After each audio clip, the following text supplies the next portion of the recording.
به نام خداوند خرد، دانش و نور. سلام، وقتتون بخیر باشه. تو این ویدیو میخوایم بریم سراغ حل سوالات تبدیل نمودار.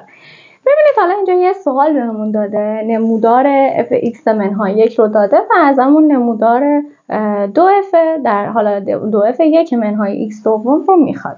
به طور کلی ما حالا تیپ سوالاتی که توی تبدیل نمودار داریم یا اینجوریه که یه تبدیل یافته داده و f رو میخواد، یا اینطوریه که f رو داده و تبدیل یافته رو میخواد، یا مثل بعضی از اینا ترکیبیه. ولی در هر صورت این دوتا در واقع اتفاق داره میفته. اینجا یه تبدیل یافته داده، خب از این تبدیل یافته میشه به f رسید و بعد میشه در واقع به تبدیل یافته دیگه برسیم. حالا خب میخوایم ببینیم کلا این سوالات چجوری حل میشه، از چه روش هایی باید استفاده بکنیم.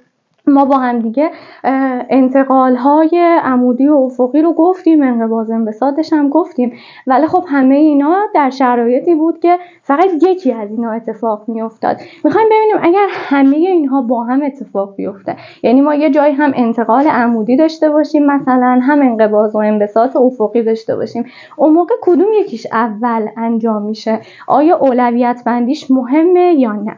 ببینید ما فرض میکنیم در یک سوالی باشه که ما هر 4 نوع اون تبدیلایی که خوندیم رو داشته باشیم. مثلا هم در واقع انقباض انبساط عمودی رو داشته باشیم، هم افقیش و هم انتقال ها رو همه رو داشته باشیم.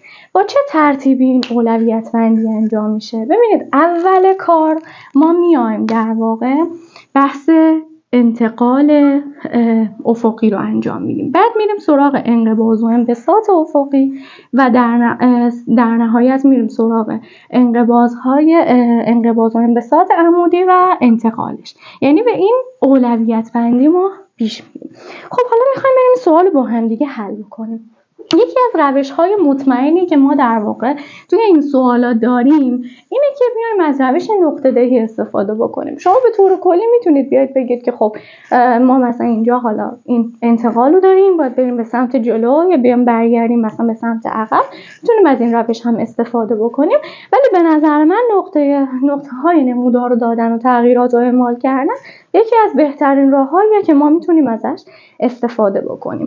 من اول نقطه ها رو بیام بنویسم، بعد ببینیم چه اتفاقی بر هر کدوم باید بیفته. اول نقطه که ما داریم 0 و 2 هستش، دومین نقطه 1 و 2 هستش و سومین نقطه 3 و 0.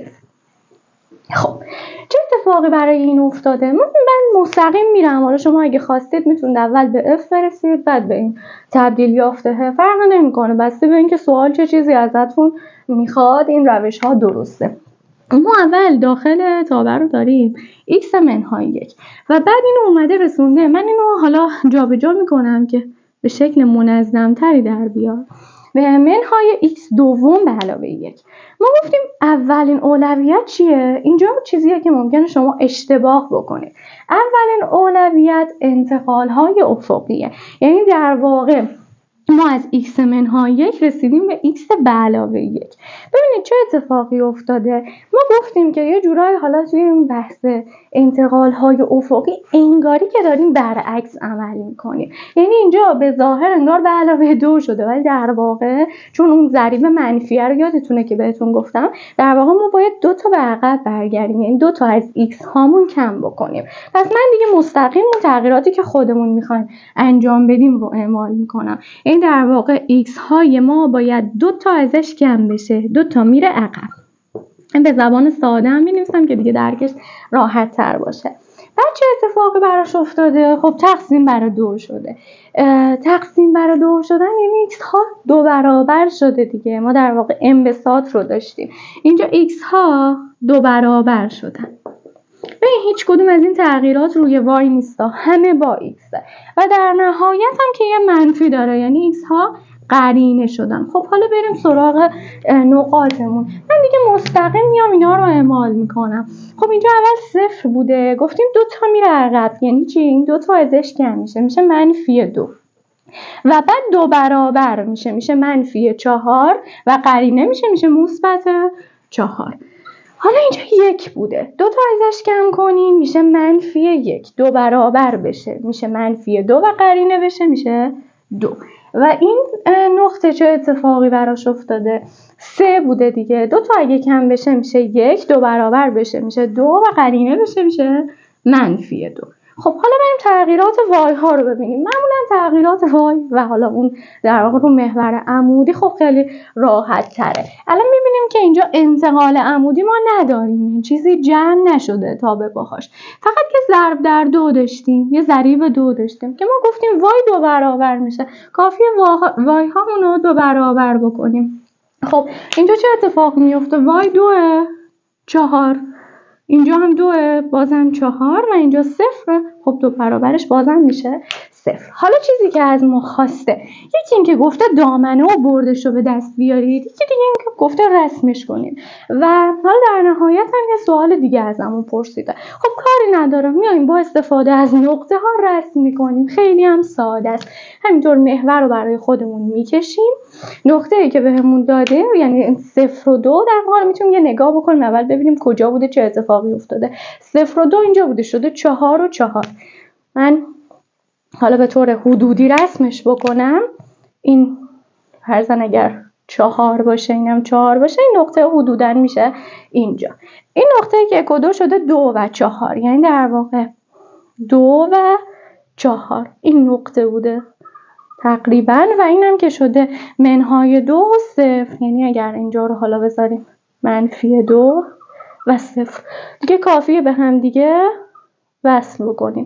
تمام چیزایی هم که گفتیم دارش صدق میکنه ها، نگاه کنید. حالا من یه توضیح بدم چون سواله حالا اولیه که داریم حل میکنیم، ما یه دونه قرینه شدن رو داشتیم نسبت به محور وای، یعنی ایکس ها قرینه شده. خب این اتفاق براش افتاده، اینجا میبینیم که قرینه شده.